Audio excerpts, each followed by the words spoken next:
쟁하고 애들 날올 거야. 이재명 정권이 정부 조직 개편의 그 그렇지, 골간을 얘기해야죠. 이제 예. 확정 발표를 했어요. 예. 사안이 매우 복잡하니까 예. 우리 장 실장님이 우리 시청자께서 꼭 아셔야 될 부분만 콕 찍어서 핵심 설명 부탁합니다. 글쎄요. 일단 뭐부터 할까? 일단 제일 중요한 건 여러분 제일 관심 많이 갖고 계셨고 큰 논란, 뜨거운 논란이 됐던 이제 검찰청이 사라진다. 검찰이 사라진다. 검찰이 사라진다. 네. 그래서 이거에 이제 후속으로 공룡 행안부가 생기고 행안부가 공룡이 되고 수사권이 아주 왜곡되며 예. 그리고 이제는 제가 지난주에도 말씀드린 것처럼 이렇게 가다가면 거학횡재 서민 재앙의 시대가 열린다. 맞아. 예. 예. 수사 기관을 막 이렇게 저렇게 이상하게 얽혀놓고 검찰에 데스크할 수 있는 권한도 다 뺏어놓으면서 그 수사 공룡을 행안부 밑에 다 몰아넣은 데다가 이거는 중대범죄 수사처로 가야 돼, 국가수사본부로 가야 돼, 일반 경찰로 가야 돼, 고위공직자 수사처로 공수처로 가야 되나 이렇게 국민들을 헷갈리게 해놓고 그걸 서로 어디로 화살표를 쏘는지 수많은 화살표를 거쳐야 피해자가 이제 구제를 받는 거예요. 그 와중에 제가 그때도 말씀드렸지만 경찰은 수가 많기 때문에 모든 경찰이 다 나쁘다는 게 아니고 경찰도 열심히 일하고 능력 있는 경찰 많지만 워낙 표준 분포상 비정상적이거나 부패했거나 내지는 특정 세력과 결탁할 숫자가 많은 경찰이 통제받지 않고 국민들의 피해자들을 국민들의 어떤 그 수사받을 권력을 매우 침해할 수 있다. 이제 이런 얼개하는 스토리가 있고요. 그러니까 이게 이제 검찰청 사라지는 거 다 한 얼개입니다. 또 하나 스토리는 기획재정부를 쪼개서 기획예산처를 만들고 재정경제부 그리고 금감위 이렇게 나눠서 이게 마치 김대중 노무현 시절의 1998년에서 한 10년간 유지되던 그 시스템으로 경제부처가 돌아간다는 거. 잠깐만요. 시청자 여러분께 오늘 나와주신 장원준 실장은 경제 전문 기자입니다. 아, 그래서 전문 이 기자는 부분은 아니고요. 저희가 좀 소상하게 좀 이게 지금 도대체 뭐가 핵심인지 이걸 좀 여쭤봐야 될 것 같은데 지금 그래서 예. 기재부 예. 그러면은 일반 국민들이 느낄 때 예. 한 해 나라 살림살이 얼개를 짜는 곳 예. 이제 우리가 대충 그렇게 알잖아요. 그래서 그렇죠. 가령 예산을 발표할 때 예. 내년 가령 2026년 내년 예산이 뭐 700 몇 조다 예. 하면 그게 그 기본이 기재부를 통해서 나오는 걸 우리는 알고 있었잖아요. 예. 그런데 그 기능이 어디로 간다고요? 그 기능을 띄어서 기획예산처로 보내고 그 기획예산처를 국무총리실 산하로 넣어놓습니다. 그러면 사실상 대통령이 직속처럼 되는 겁니다. 아니 기재부에서도 대통령 직속이고 예. 국무총리실에 있어도 대통령 영향력이 있는데 왜 그렇게 큰 그런데 차이가 그게 있어요? 좀 다릅니다. 아, 그게 그래요? 좀 다릅니다. 아 그래요. 그러니까 이게 연원을 조금 더 옛날로 올라가 보면 기억하실 거예요. 경제기획원과 재무부가 있던 시절이 있었습니다. 그랬죠, 이게 있죠. 박정희 대통령, 전두환 정부 예. 그리고 노태우 정부까지 그랬습니다. 예. 그때도 경제기획원에 예산이 있었습니다. 예. 그래서 경제기획원 장관이 부총리를 직겸했습니다. 아, 그리고 특히 그 예산실은 제가 조금만 디테일을 설명드리면 예. 지난 정부 윤석열 정부 시절도 그렇고 심지어 문재인 정부 시절 이럴 때도 기획예산청에 예산실이 있어요. 네. 실장은 1급이에요. 아 예. 고위공무원 각급 1급, 네. 차관복급이에요. 차관복급. 예. 그러나 예산 시즌이 시작되면 그 예산실장의 이 권한은 그 직속 상급자인 부총리 겸 기획재정부 장관도 함부로 잘 터치 못할 정도로 예산의 독립성을 줘요. 그게 왜 그러느냐? 그렇군요. 왜 그러냐? 그래서 그때 그 예산 시즌이 되면 각 부처 공무원들 심지어 국회의원들도 그 예산실에 와서 맞아. 자기네 예산 하려고 거기 왜냐하면 그 앞에 복도가 난리가 각급 납니다. 한 공무원들로 5분 만나서 차 한잔 하자고 난리가 납니다. 근데 그게 무슨 예산실 공무원들이 갑질해서 그러냐? 그게 아니라 그만큼 국가에서는 소중하고 함부로 특정 계파나 특정 진영과 특정 정치인의 사리사욕으로 되면 안 된다는 굳건한 믿음이 있었기 때문에 예산실에는 상대적 독립성을 주었고 예산실장이 1급이지만 사실상 차관급 웬만한 차관급보다 더 센 그런 권한과 위상이 있었던 겁니다. 심지어 예산 시즌엔 직속 상급자인 부총리 겸 기획재정부 장관도 함부로 못할 만큼 그래서 그런 예산 실장 자리를 요직 중에 요직이라고 했던 거죠. 그러니까 그래서 기억하실 겁니다. 뭐 문재인 정부 때도 그렇고 이재명 민주당 정부에서도 이제 이재명 대표 시절도 그렇고 특히 문재인 정부 때 우리 좀 저 펑펑 예산 만들어 갖고 좀 나눠 쓰자. 뭐 국민들한테 좀 이렇게 예산을 나눠서 하자는 거 할 때마다 기획재정부 예산실 이쪽에서 발목을 잡았다고 아닙니다. 예산은 그렇게 하는 거 아닙니다.라고 선을 그어왔던 거예요. 근데 네. 그게 지금 저는 이번 이 이재명 정부와 여당 민주당의 이 국가 행정 조직 개편, 정부 조직 개편이 피해 보복전이라는 생각이 듭니다. 보복 대상을 딱딱 지어서 보복하고 있는데 이건 누굴 보복하는 거냐? 평소에 그렇게 돈 좀 풀자고 하는데 선심 예산 좀 하자고 하는데 자꾸 말 안 듣고 아 예산 그렇게 하면 안 됩니다라고 따박따박 옳은 소리 했던 기획재정부의 이 예산 거머쥐고 있는 이놈 자식들 혼을 내야겠어. 자 예산 띄워. 그래서 예산 띄어서 기획예산처를 갖고 그 기획예산처를 총리실 산하에 놔두고 지금 그 대통령실에 그리고 이걸 하려고 미리 이 수석 비서관급에 준하는 무슨 재정 뭐 하여튼 그 파트를 만들어놨어요. 그러면 앞으로 예산은 대통령실이 직속으로 하겠다. 근데 이거는 박정희 대통령 물론 박정희 대통령 때 워낙 센 권력이니까 권한이 이렇게 분산돼 있어도 대통령의 말이 먹혔겠죠. 그러나 어쨌든 형식적으로는 예산 기능은 대통령이든 국회든 누구로부터도 상대적 독립성을 좋았던 겁니다. 그렇지. 그래야 함부로 막 예산 가지고 막 나라 곳간을 다 털어먹는 일이 안 생기니까. 네. 그래서 우리가 그만큼 재정을 건전하게 상대적으로 지켜왔던 거니까 그걸 이번에 없앤 겁니다. 그 곳간 열쇠를 빼버리고 문이 열린 겁니다. 저는 그렇게 봅니다. 그래서 그러니까 예산실이 예전에는 이제 가령 거기 엘리트들이 가는 곳이잖아요. 가령 행시를 통과한 사람들 중에서도 에이스 오브 에이스가 이제 발탁돼서 가는 곳이 예산실 아닙니까? 그렇습니다. 거기를 거치면 이제 출세도 이렇게 쫙 가도를 달릴 수가 있고 예. 이제 그래서 국회에서 얘기하면 말도 잘 안 듣고 그러니까 청와대에서 무슨 얘기를 해도 검토하겠습니다라고 그러니까요. 고개를 갸웃하기도 하고 그렇죠. 이것들 봐라. 그러니까요. 우리가 곳간문 열어서 퍼주자고 했잖아. 퍼주고 싶은데 근데 이것들이 자꾸만 브레이크를 거네. 그러니까요. 그게 어떻게 보면 우리나라가 지금까지 지켜왔던 예산의 상대적 행정부 내에서이지만 독립성 네. 그게 기획예산처가 됐든 그 전에 뭐 옛날에 재경원 시절에 재경원이 됐든 그 전에 올라온 경제기원이 됐든 예산실을 그렇게 독립성으로 놔뒀었는데 그게 김대중 노무현 시절의 기획예산처에서도 조금 훼손이 됐을지언정 그래도 그 독립성이 유지됐어요. 이번엔 대놓고 예산을 앞으로 대통령과 총리가 마음대로 하겠다. 사실상 대통령이 마음대로 쓰겠다라는 걸 드러낸 거고 그런 의미가 있는 거구나. 선심성 퍼주기 예산에 사사건건 발목 잡았던 지금의 이제 기획재정부 공무원들에 대한 기획재정부에 대한 보복 군기잡기라고 저는 생각합니다. 그래서 이번에 그 경제부처 개편에 있어서 특히 이 기획예산처를 띄어서 총리실에다 주고 사실상 대통령이 예산을 마음껏 주무르게 할 수 있는 길을 열어줬다. 이게 굉장히 앞으로 우리나라 국가 재정과 국가 나라 곳간의 이 운영에 큰 빨간불이다라고 생각하고 이게 지금 이미 많은 언론에서 비판이 나오고 있습니다. 그리고 말이죠. 이제 또 하나 덧붙이면은 지금까지는 환경부 세 글자였잖아요. 그렇습니다. 이게 기후 환경 에너지부 굉장히 복잡해졌어요. 복잡한 이름이 됐어요. 그래서 산업부에 있던 그 에너지 정책 기능이 이제 환경부로 간다는 거 아닙니까? 기후 에너지 환경부로 간다는 겁니다. 네. 이건 무슨 의미가 있는 거예요? 그러니까 이게 일단 첫째로는 그동안 우리가 여러분 옛날엔 이것도 좀 연을 올라가면 상공부가 했던 시절이 있었어요. 그렇지 있었죠. 그러다가 이제 박정희 대통령 때 막 오일 쇼크가 벌어지니까 동력자원부를 만들었어요. 그렇죠. 동자부라고 불렀던 시절이 있었어요. 그래서 장혜준 상공부 장관이 초대 동자부 장관을 그렇죠. 에너지가 중요하니까. 네. 그러다가 이제 상공부와 동력자원부를 합쳐서 상공자원부가 됐다가 그 상공자원부가 산업자원부 거기다 이제 통상을 내면서 지금 산업통상자원부로 원래 산업과 자원 에너지가 같이 가는 게 맞죠. 그렇죠. 그거는 같은 결이니까. 근데 이번에 이재명 정부는 이거를 환경부를 확대 개편하면서 기후 에너지 환경부로 넣겠다. 그럼 첫째 제일 중요한 거는 환경은 기본적으로 규제 산업이에요.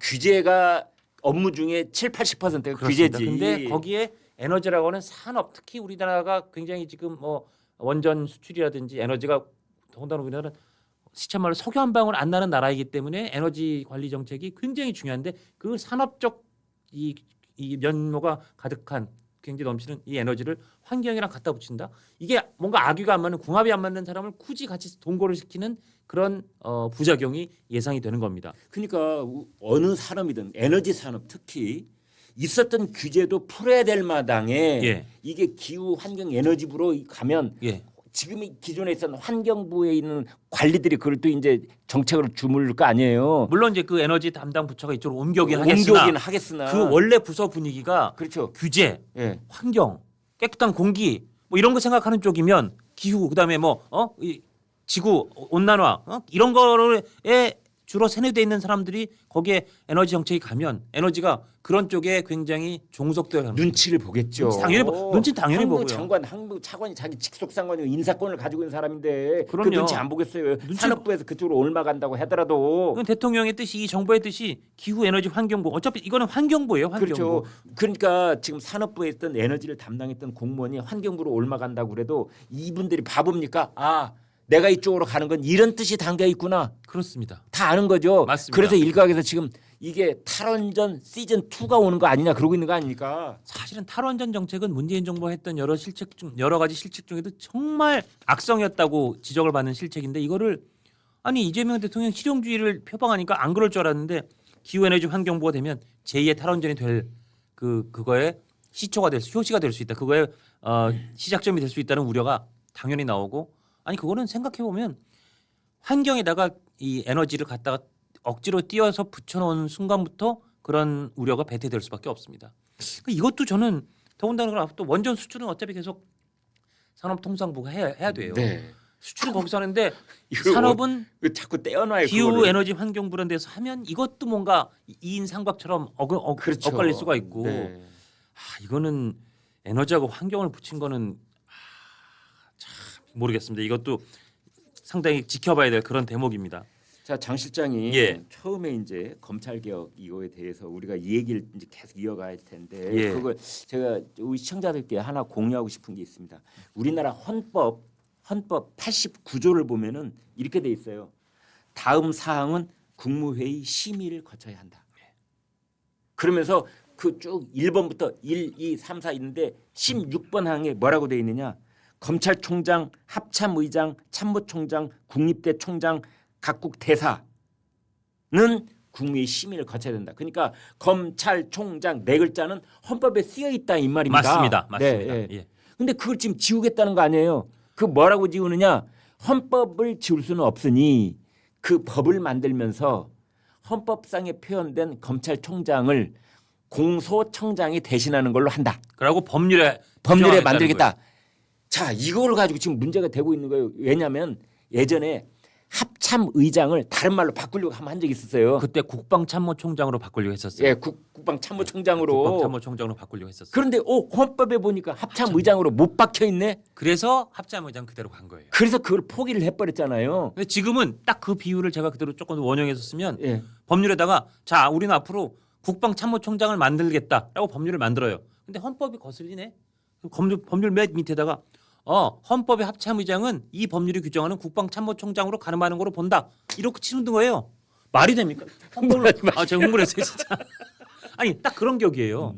헌법에 규정되어 있는 거를 법률로 저렇게 이거는 법률로 이렇게 가름하는 거 본다 그러면 아니 한 170석 정도 있으면은 헌법에 있는 것도 자기 마음대로 뜯어고치고 법률로 다 할 수 있다는 거 아니에요. 그러니까 말도 안 돼 진짜. 엊그제 예. 그 이제 국회 법사위에서 검찰개혁 공청회가 열렸는데 예, 차진아 이제 교수. 고려대 예, 로스쿨의 차진아 교수가 참 맞습니다. 와가지고 똘똘 똑똑해. 민주당 의원들을 초토화시켰는데 잘하더라고요. 거기서 뭐라고 했냐면은 야 그래 검찰총장을 공소총장으로 바꾸는 게 별 문제가 없다고 좋을커니 그러면은 대통령도 대통령이라는 세 글자는 헌법에 나와 있는데 대통령 너네들 대통령 법이 따로 있습니다. 예. 그 법 바꿔가지고 그렇죠. 총통이라고 불러 이제 앞으로는 총통이라고 그래. 법률을 그리고 하면서 법률 음. 밑에다가 헌법에 있는 대통령은 이 법률이 주장하는 총통으로 가름한다 대신할 그렇지 거야. 그렇지. 그리고 네. 막 사이다 발언이 이어지고 있던데 그리고 국회법 있잖아요. 국회법 바꿔가지고 국회라고 우리 저 헌법에는 돼 있는데 너네 국회법 바꿔서 인민의회라고 해라. 그렇죠. 그게 가능하겠느냐? 대법원도 바꿔서 인민재판소 그렇지. 이렇게 법률 바꾸고 인민재판소 그래. 만든 다음에 인민재판 특별부 뭐 한 다음에 헌법의 대법원은 인민재판소가 대신하는 거로 본다. 이렇게 하면 다 그렇지. 법률 다 할 수 있다는 그렇지. 거예요. 말이 돼요? 말이 되냐고 말이 안 이게. 되죠. 그러니까 너무나 간단해요. 막 검찰 개혁이 이쪽 방향이 어떠니 저쪽 방향이 복잡한 얘기 할 것 없이 일단 딱 한 가지 헌법에 검찰총장 네 글자가 딱 명시가 돼 있어요. 이거는 검찰청이 있고 거기에 수장을 검찰총장으로 한다. 이 규정이 사실상 거기 다 그냥 한꺼번에 담겨 있는 거로 봐야 돼요. 네. 그건 그냥 중학교 정도 국어 실력만 갖고 있는 사람만 보더라도 헌법에 검찰총장이 있으면 그건 검찰이라는 기관이 있다는 얘기네. 어느 나라에 지금 저 중요한 나라에서 검찰이라는 조직이 없는 나라가 있습니까? 그래가지고 이제 그날 제가 딱 공청회 때 보니까 추미애 법사위원장이 자기도 법대 나왔다 이거지. 그리고 자기도 판사했다 이거지. 그래서 이제 법 논리로는 이제 차진한테 꿀리기 싫은 거야. 예. 그러니까 뭐라고 하냐면 그 추미애가 하는 얘기가 아니 검찰총장은 정부 기관장일 뿐이다. 예, 예. 이렇게 얘기를 하는 거예요. 예, 예. 그것도 차진아 교수가 박살을 내더라고요. 예. 그런데 차진아 교수가 다른 저 매일신문 대구 매일신문하고 저 인터뷰를 할 때 뭐라냐면 예, 예. 그런 인식을 가지고 있는 추미애 법사위원장은 공직을 맡을 자격이 없다. 공직을 맡을 자격이 없다. 그렇습니다. 참 정말 아휴 참 기가 막힌 일이 벌어지고 있습니다. 차진아 교수가 조선일보 인터뷰에서도 헌법상 기관인 검찰청을 하위 법률로 바꾸는 건 위헌이다. 그래서 개헌 없이 명칭 권한 변경은 안 된다.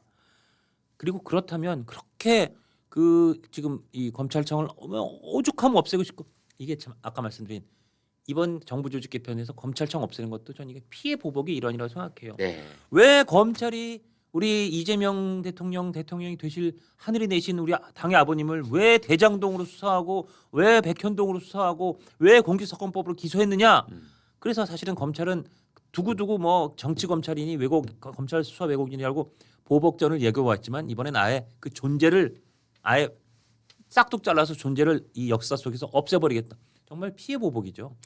방금 장 실장이 말씀한 이재명 대통령은 하늘이 내리실 분 아버지 이런 표현은요 장 실장이 만든 표현이 아니라 인사혁신처장이 하늘이 내린 분이라고 한 바가 있기 때문에 그리고 그 전에 인용한 표현입니다. 예, 그 전에 한 당직자도 예.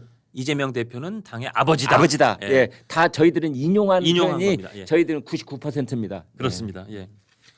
아무튼 그런데 예. 이제 본질로 딱 들어가면은 차진아 교수가 참 찰진 발언을 많이 예. 하셨는데 뭐냐면 이겁니다. 너희들이 입만 열면은 수사와 기소의 분리. 그러니까요. 이거가 뭐 그냥 조국 통일보다 더 중요한 문제 근거와 같아. 옥조인 것처럼. 예, 너희들은 그러는데 야, 저 옳거니 그 너희들이 맞다고 치자. 그런데 수사와 기소가 딱 결합되어 있는 강력한 기구가 특검 아니냐? 특검이죠. 예. 특검부터 분리시켜. 예. 그리고 공수처, 공직자범죄수사처 거기도 수사와 기소가 딱 결합돼 있잖아. 공수처부터 없애. 없애. 그러면 그 다음부터 내가 너 토론해줄게. 그러니까요. 너희들은 토론에 자격이 없는 거야 지금. 그러니까 특검처럼 자기의 입맛에 딱 맞는 사람 골라가지고 자기의 입맛에 딱 맞게 수사할 것 같은 기관은 수사권, 공수 기소권을 다 주는 거예요. 예. 심지어 지금 민주당이 추진하는 특검법 개정안에는 이게 아직 통과는 안 됐지만 이 특검이 한 수사가 시간이 모자라거나 무슨 이유로 다 수사가 그 기한 내에 못 끝나면 예. 그 수사는 국가수사본부로 넘기는데 어. 그 국가수사본부를 그 특검이 지휘한다라고까지 넣어놨어요. 이러면 지금의 현 검찰이 그 수사권, 수사 지휘권 지휘권은 그 전에 있었죠. 하여튼 네. 수사와 이 공소 유지를 같이 담당했던 이 권한보다 훨씬 큰 권한은 특검한테 주는 거예요. 왜냐? 특검은 우리를 위해서 뛰는 수사기관이니까 우리 입맛에 맞게 해줄 테니까 하명 수사기관이니까. 근데 검찰은 우리 이재명 대표님을 수사하고 기소했던 나쁜 놈들 보복의 대상이니까 피해 보복으로 완전히 없애버리겠다. 그래서 검찰이라는 이름이 헌법에 있지만 그 이름은 역사에서 지워주겠다. 헌법이랑 어떻게 할 건데요? 공소청은 헌법상 검찰청을 뜻한다. 이렇게 법률에 넣으면 돼. 누가 그렇게 얘기해요? 누가 그렇게 하면 넘어간대요? 그러니까 예. 우리가 국가라고 했을 때 그 국가를 국가로서의 상징 지우는 가장 중요한 것 중에 하나가 공권력이라고 하는 거잖아요. 맞습니다. 국가의 구성체원들이 있고 국민들이 합의를 해서 유일하게 행사할 수 있는 국가적 차원의 폭력을 할 수 있는 것 예. 그것이 바로 공권력이라고 저는 보는 겁니다. 예, 예. 그러니까 경찰이 이 폴리스라인 넘은 사람을 육모방망이로 어깨를 칠 수 있는 것, 예. 이 권한을 우리 국민들이 국가에게 유임해 준 것, 이게 공권력이거든요. 그렇습니다. 그러면 공권력은 뭐냐? 도대체 공권력이는 뭐야? 뭐 눈에 보이게 얘기를 해봐. 공권력은 간단합니다. 경찰, 해양경찰, 국가수사본부, 검찰, 공수처 이게 공권력인 거예요. 그렇습니다. 근데 예. 이 공권력을 민주당이 우리가 완전히 장악을 하겠다. 내 말을 안 들었었고 우리한테 해를 입혔던 검찰은 역사 속으로 뒤안길로 그렇지, 사라지게 했다. 그렇지. 형해화시키겠다. 그나마 지금까지 검찰의 인사권을 대통령과 집권 세력이 가지고 있었기 때문에 사냥개 소리를 듣던 검찰이었는데 그런데 몇몇 검사들이 끝까지 떼똥하게 말이야 말 안 듣고 이사직들이 잘난 척하고 그러던데 이제 그 버르장머리를 이번에 싹 고치겠다. 그러니까요. 그래서 우리가 한 손에 틀어주겠다. 특검 있지 공소청 있지, 공수청 있지. 아, 이 말이 너무 많아. 중수청 있지, 국수본 있지, 경찰 있지, 해양경찰 있지. 거기다 국정원도 가지고 있지. 아니 이 사람들의 욕심은 도대체 어디가 끝이에요? 거기다가 이렇게 지금 그 검찰을 그 완전히 뚝 띄어서 기소만 담당하는 공소청은 법무부에 두고 소위 중대범죄수사청이라고 하는 중수청을 행안부로 가져오면 행안부가 그야말로 공룡 부서가 되는 건가? 공룡 부서. 왜냐하면 행안부 밑에 지금 말씀하신 경찰 있죠, 국가수사본부 있죠. 그다음에 거기에 중대범죄수사청까지 넣어놓으면 행안부가 사실상 모든 1차 수사의 그냥 모든 권력을 다 장악하는 거고, 예를 들면 지금 지난번 계엄이나 이런 지금까지도 국가에 큰 파장을 일으키고 있는 사태가 대통령과 고등학교 동문인 행안부 장관이 해서 그 국방부 장관과 이렇게 이상민 했다는 건데, 그 정도로 대통령과 행안부 장관만 둘이 짬짬이가 되면 지금 수사 관련된 거는 다 좌지우지할 수 있는 거예요. 이게 어떻게 보면 모 피하려다가 파출소 피하려다가 경찰서 만난다고. 그렇죠. 더 심각한 수사의 왜곡과 수사의 집중, 공룡 수사기관의 탄생을 말하는 겁니다. 아니 그렇게 되면은 앞으로 행안부 장관은 총리보다 더 세지는 거 아니에요? 행안부 장관 진짜 요직 중에 요직이 아니 될 것 김민석 같아요. 총리 뭐 요즘 말을 않고 있어서 그렇지 내심 빡치겠는데요? 대신 이번에 또 총리실 산하에도 이거 통계청도 무슨 아, 국가데이터 맞아, 처리해서 맞아. 몰아주고, 아까 말씀 기획예산처 몰아주고, 총리실도 사실은 그런데 지금 총리실 예산을 주네. 예산을 주는 거죠. 물론 대통령이 하명을 받겠지만 네. 예산을 주죠. 그다음에 통계청도 격상시켜서 그쪽으로 보내주죠. 총리실도 상당히 공룡 부서하는데, 그건 그래도 무슨 국무조정실도 기존에 있었고 뭔가 국가 전체의 컨트롤 타워다 뭐 그런 명분이라도 있을 수 있는데, 왜 행정안전부에 그렇게 수사 권력을 다 몰아줘서 앞으로 수사는 행정안전부 소관에서 다 발생하는 행안부 카르텔을 장관은 앞으로 만들어주느냐. 이제 부총리라고 해야 되겠는데요. 제가 볼 때 사실상? 부총리급 인사가 할 것 같아요. 네. 사실상. 그렇죠. 예. 옛날에 내무부 장관 이 시절만 해도 거기도 이미 경찰만 잡고 있어도 센 자리였는데, 그럼요. 지금 뭐 이렇게까지 되면 네. 어마어마하게 센 기관이 될 겁니다. 네. 그래서 지금 검찰을 사실상 거기다가 이제 제가 말씀드린 것처럼 피해 보복전이라고 하는 게, 자 이제 검찰청 우리 대표님 대통령님을 수사해서 그래서 이제 형해화시키죠.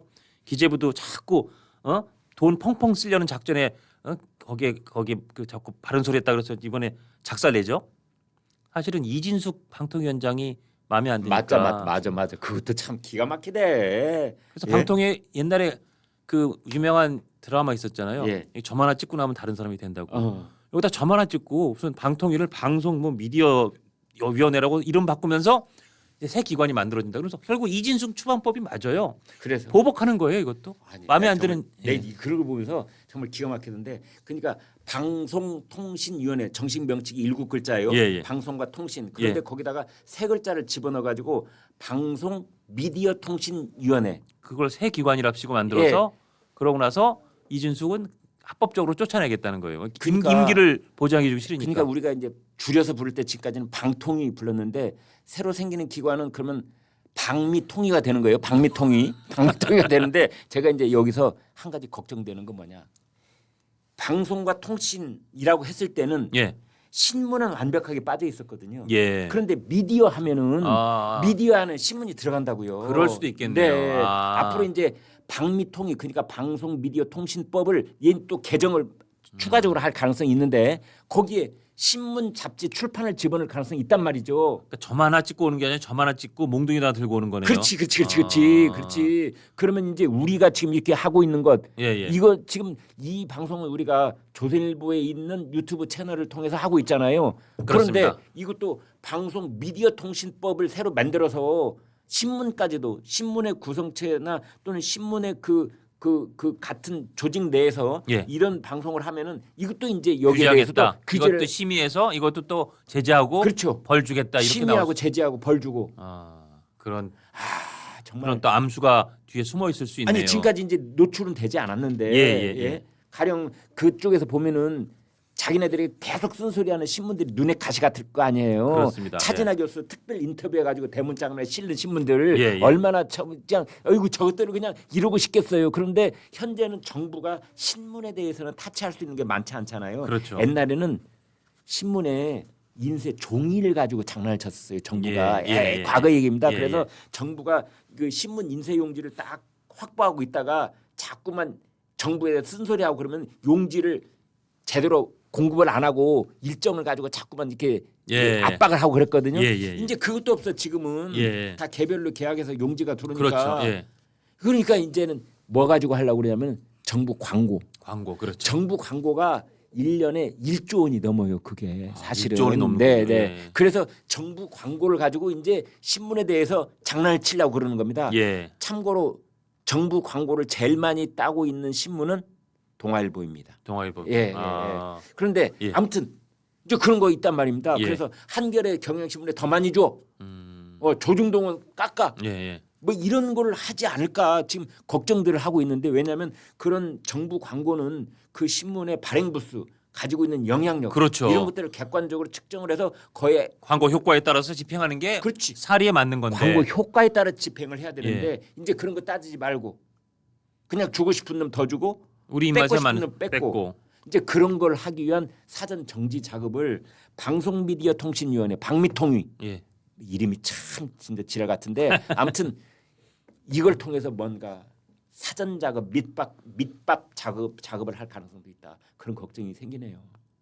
하긴 헌법에 검찰총장, 검찰청이 사실상 검찰총장은 딱 글자로 박혀 있는 것도 공소청을 만들어서 공소청장이 헌법에는 검찰총장에 준하는 거야, 그거야라고 할 정도로 법을 바꾸는 식의 이런 정말 브레이크 없는 폭주라면 언론에 대한 재갈 물리기를 그런 식으로 법으로 만들어서 안 한다는 보장도 없겠네요. 그렇죠. 지금까지 해온 행태로 봤을 때 그리고 이제 그 방송 상법을 민주당이 단독으로 다 이제 국회를 통과시켰잖아요. 그래서 빨리빨리 이제 이 방송사 이 경영 최상층부를 싹 갈아치워야 되겠는데 그 이사들을 방통위가 선임하도록 돼 있어요. 그렇죠. 그런데 그걸 이진숙 위원장이 딱 쥐고 있단 말이에요. 지금. 그러니까 임기는 그리고 내년까지 남아 있고 한 명뿐이 없어요. 거기가 지금 방통위원이 위원장 포함해서 방통위원이 원래 5명이야 되는데 1명밖에 없어요. 그래서 이진숙 위원장은 매우 합리적인 요구를 하는 겁니다. 그러지 말고 지명해 방통위원 5명부터 뭔 정족서를 만들어 줘. 그럼 거기서 논의해가지고 할게. 그런데 방통위원 지명도 안 하고 이진숙은 눈에 가시 같고 그래서 예전에 우리는 이런 말 썼잖아요. 유인설법. 누구를 자리를 하나 감투를 씌워주기 위해서 없던 법을 새로 만드는 게 유인설법이라면 이런 경우에는 감투를 뺏으려고 하잖아요. 그렇죠. 이걸 축인설법이다. 축출하는 축출인 설법이다. 축출인 설법이다. 그러네요. 이제 축인 설법을 하는 축인 거네요. 설법 하는 그래서 거예요. 이걸 지금 이진숙 추방법이다라는 비판을 추방법. 내고 있는 건데 이것도 제가 아까 말씀드린 것처럼 피해 보복전의 일환으로 보면 딱딱 악의가 맞아요. 보복 대상인 검찰 피해 보복, 보복 대상인 예산 등 기획재정부 피해 보복, 눈에 가시인 이진숙 피해 보복 그런 보복전으로 하고 있다. 그리고 이 정부조직법에 지금 여러 가지 문제 있어 공용 부서가 되는 행안부 등의 문제를 짚었는데 저는 이 정부조직 개편하고 같은 궤는 아니지만 지금 신문에 대법관을 결국 26명으로 증원한다. 전 이게 2배로 늘리네. 2배로. 그렇죠. 정확하게 2배는 아닌데 사실상 2배죠. 사실상 2배. 근데 이게 지금 14명 아닙니까? 네. 이 14명에 추가되는 게 12명이잖아요. 그러면 그 12명을 지금 이재명 대통령 임기인 요 3 남은 기간 동안 1년마다 4명 이렇게 해서 26명을 만든다는 거예요. 그러면 지금 이미 기존 대법관의 임기까지 다 감안해서 보면 이재명 대통령이 임기 중에 총 26명 중 22명의 대법관을 임명하고 퇴임하는 거예요. 이거야말로 완벽한 알박기죠. 그렇네요. 그러면 이건 진짜 퇴임 후에 재판이 다시 열리더라도 다 무죄로 나올 가능성이 이재명 대통령이 알박기한 대법관이 20몇 명이 거기서 빠글빠글 거리고 있는 거예요. 그러니까 이것도 역시 그 대선 직전에 우리 아직도 선명히 기억하지만 이 조희대 대법원장의 대법관들이 전원합의체에서 그 정말 생선가시처럼 이재명 후보의 목에 걸려있던 공직선거법 위반 1심에서는 징역 1년에 집행유예 2년 2심에서 무죄 나왔던 거를 대법원에서 파기환송. 유죄. 이 대법원이 우리 이재명 후보님 대통령 가는 길에다가 갑자기 무슨 죄를 뿌리고 죄를 있어. 뿌렸어? 이것도 전 일단 피해 보복의 일환. 그래서 대법원을 26명으로 대법관으로 만들어 오면 전원 합의체라는 게 의미가 없어져요. 어떻게 26명이 어떻게 전원 합의를 합니까? 26명 모여서 밥 한 번 먹어도 얘기 한마디씩만 해도 한 3시간 걸리는 거예요. 그러니까 대법원의 전체 존립 기반 그동안의 대법원의 문화를 싸그리 망가뜨리는 거고. 그래서 근데 이거 역시 일단 마음에 안 들고 우리 이재명 대통령님 가시는 길에 죄를 뿌리었던 대법원에 대한 피해 보복이 하나 있고, 둘째 말씀하신 것처럼 퇴임 이후에 노후 보장. 혹시라도 그 재판이 다시 살아나서, 저는 이 자리에서도 말씀드렸지만 아마 그 전에 분명히 특별법으로 모든 이재명 대통령 관련된 기소를 다 없애겠지만, 그게 혹시 안 되더라도 대법관들을 알박기해서 22명이 절대 이게 유죄가 안 되도록 알박기 노후 보장을 해놓는다. 피해 보복과 대통령의 노후 보장, 그리고 뭐 전체적으로 검찰을 없애는 것처럼 사법 전체 시스템이 장악이 되는 거죠. 사법 전체 시스템을 완전히 손에 쥐는, 수사기관 행안부에 물어넣어서 공영 행안부가 수사는 다 딱 확 틀어지고, 헌재는 이미 장악에 들어갔고 대법원도 장악하고, 그러면 이제 민주당 정부가 앞으로 걸림돌 없이 옛날 이해찬 전 총리가 얘기했던 20년, 30년, 50년 집권론, 그게 오네. 되죠. 그게 오네. 된다니까요. 야. 저는 이 행정부 조직 개편 플러스 대법관 26명으로 징언, 이게 보복과 대통령의 노후 보장과 완벽한 사법 전체 시스템의 장악을 통한 영구 집권, 최소한의 장기 집권, 이거에 큰 밑그림이 있다라고 저는 생각합니다. 그래서 지금 아까 우리가 얘기했던 예. 이제 공용 행안부, 예. 공용 수사 시스템, 그렇습니다. 이것이 한 손에 딱 틀어주게 되면 결정적으로 사실은 선거가 걱정이 되는데, 예. 우리 겪어봤잖아요. 선거를 치를 때 경찰의 역할이 얼마나 중요한지, 맞습니다. 검찰의 역할이 얼마나 예, 중요한지. 왜냐하면은 어떤 서울시장 선거 또는 지방 기초단체 뭐 기초의원 선거도 다 마찬가지예요. 서로 치고받고 상대당끼리 싸우면서 고소고발이 얼마나 있습니까? 맞습니다. 그거를 고소 그래 캐비넷 속에 넣어두느냐, 아니면 고소 들어왔어 그날 당장 경찰에 나가가지고 막 수사하고 선거사무소 뒤집고 다니고 하는 건 하늘과 땅 차이예요. 그게 제일 큰 권한이에요. 캐비넷에 넣느냐, 그날 출동하느냐가 사실은 그 수사 교육을 갖고 있는 가장 큰 권한이거든요. 그렇죠. 그거를 경찰, 해양경찰, 국수본, 검찰, 이거 꼽기도 힘들어. 중수청, 공수처 끝에도 조금씩 달라요. 한 끗씩 달라요. 아무튼 예. 거기 그걸 틀어쥐고 선거를 치르겠다는 거 아닙니까? 맞습니다. 예. 참 이거 무시무시한 일이에요. 거기에 예. 이렇게 가면 앞으로 필요할 때마다 특검, 네. 또 이게 좀 한 큐에 매일매일 국민들한테 피의 사실을 공표하면서 한 큐에 이 야당을 망신주면서 수사를 하고 싶은데 기존 시스템 갖고는 조금 안면이 받죠. 그럼 또 특검 만들면 돼요. 특검은 지금 뭐 무소불위의 권력을 준 데다가 또 특검으로 해야 이 사람들도 알거든요. 이게 수사한 팀이 기소해야 이게 자기네가 딱 벌 주고 딱 감옥에 넣고 딱 망신 주고 싶은 사람을 옥죄내는데 제일 효율적이라는 걸 알거든요. 그거는 마치 저희가 말씀드린 것처럼 피해를 입은 사람이 가장 빨리 구제받는 건 수사하고 재판받게 하는 기소권이 같이 있는 그리고 그 사람들이 물론 이제 굉장히 공직 의식과 공적 소명 의식이 있어야 되죠. 하는 게 피해 구제는 제일 빠른 방법이거든요. 근데 그런 서민들이, 일반 국민들이 피해는 질질이 엿가락처럼 들여서 도대체 이건 플로우 차트가 몇 번을 왔다 갔다 좌로 갔다 우로 갔다 재판 갔다 다시 이렇게 만들어 놓고 자기네 입맛에 맞는 건 특검으로 아니면 공룡 해안부로 딱 한 큐에서 저 사람 감옥에 보내고 싶어, 저 사람 정치적으로 사망시키고 싶어 하는 거는 마음에 들게 빨리빨리 하는 그런 시스템으로 만든 거 아닙니까? 전 그렇게 봅니다. 아니 문재인 정권 때 문재인 대통령이 나의 소원이 하나 있으니 철호영 당선되는 거예요. 그랬잖아요. 송철호, 네, 시장. 송철호 당선. 예. 왜냐하면은 송철호가 7.8기인가 8.9기인가 그래요. 맞습니다. 예. 그 사람은 선거만 했으면 지는 사람이야. 예. 선거 낙선이 전문이었던 사람이 송철호는 예. 국회의원 선거 나가 뭐 시장 선거 나가 이 선거 다 졌던 사람인데 그 문재인이 철호영 당선되는 게 되고 예. 그리고 문재인은 이 기호 접히는 띠지도 두르고 가서 막 같이 선거 운동도 옛날 해주고 맞습니다. 그랬어요. 예, 대통령 예, 되기 예. 전에. 그런데 그때도 이 사건이 왜 됐었느냐? 그때 울산 시장 그 선거 개입 사건이, 아니 상대당이 후보가 결정되는 날 그 사람 가서 압수수색했잖아요. 울산 경찰이 그렇게 했죠. 예?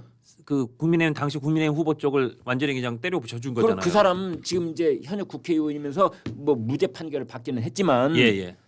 그러나 그 사람 그때 이제 논리가 뭐였느냐? 아니 고소고발이 들어와서 그 고소고발 내용 보니 신빙성이 약간 있어 보인 듯해서 우리가 출동했다. 완벽한 합리적인 그 합법적인 절차에 따라서 우리는 가서 압수수색을 한 것이다. 예.